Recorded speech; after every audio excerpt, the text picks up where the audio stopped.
Hi VC, hi YouTube, it's Rob here with another video, and this video is the 10 worst records in my collection. So been looking through my collection. I'm going to do a bit of purging. Some of these records aren't really worth anything, but when you pick up sort of collections, you do inherit records that you don't really want, and some of these records are records that I paid up for and really disappointed me. So let's get cracking. 10 to show, and this is just my opinion. It's not meant to offend anyone, but there's some very big hitters in amongst this 10. So number 10, I've got Face Dances by The Who from 1981 with the Peter Blake cover. So that's probably the best thing about the album.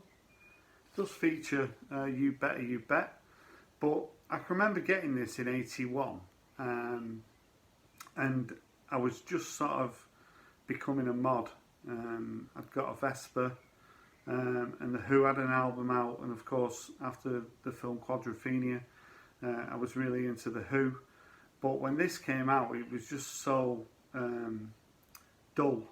That's the word I'd use for it. It's dull, and it's an album that I've never really reached for in the last 40 years. So, you know, 40th anniversary, I don't think they're going to be doing a super duper deluxe version of this, and it's an album that I feel is pretty poor. So it's number 10, it's Face Dances by The Who. Coming in at number 9 is an album that's just got one great track on it, and the rest are very mediocre. It's The Knack, and this album, Get the Knack.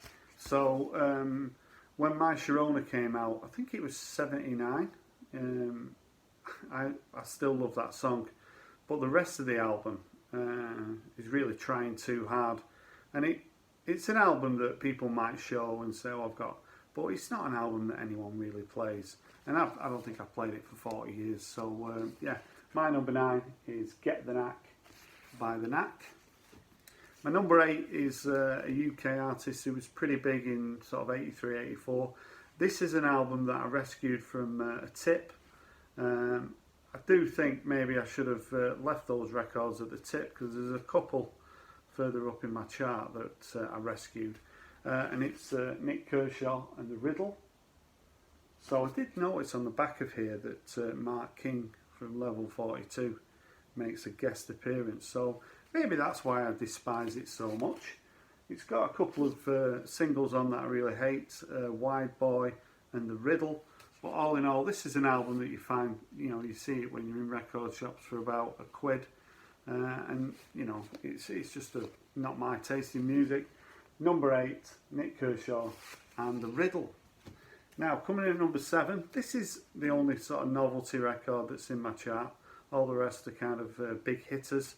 So we've got National Anthems of the World. So if you're into national anthems, this is absolutely perfect, because there's 24 on here. You've got the Netherlands national anthem, which I play every day. You've got the USA Star Spangled Banner, and the Canadian, Swedish, German, you know, Great Britain, God Save the Queen. That's the last track.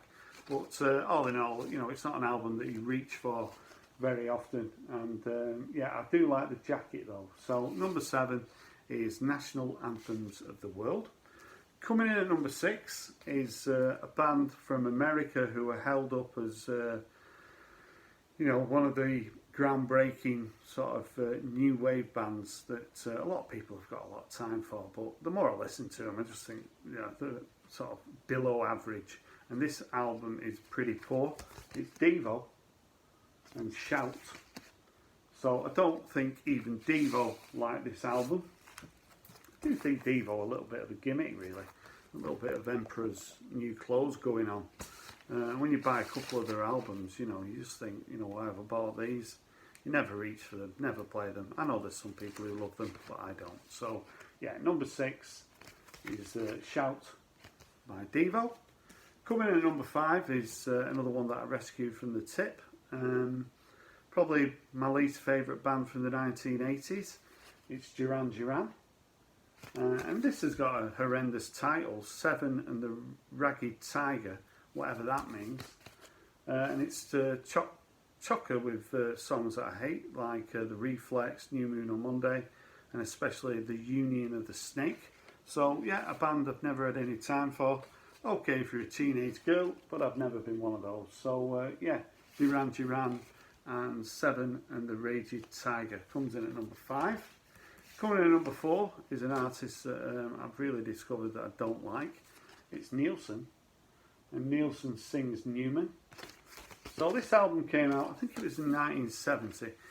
The good thing about this album, I think it's 25 minutes long, so you don't have to suffer for long. So Randy Newman is a songwriter that I do rate, but combined with Harry Nielsen, it doesn't really work for me. I remember buying this album for a couple of quid. I played it and just had my head in my hands. So number 4 is Nielsen sings Newman. Coming in at number 3 is one of the biggest artists, one of the most popular artists in the vinyl community, and it's Miles Davis.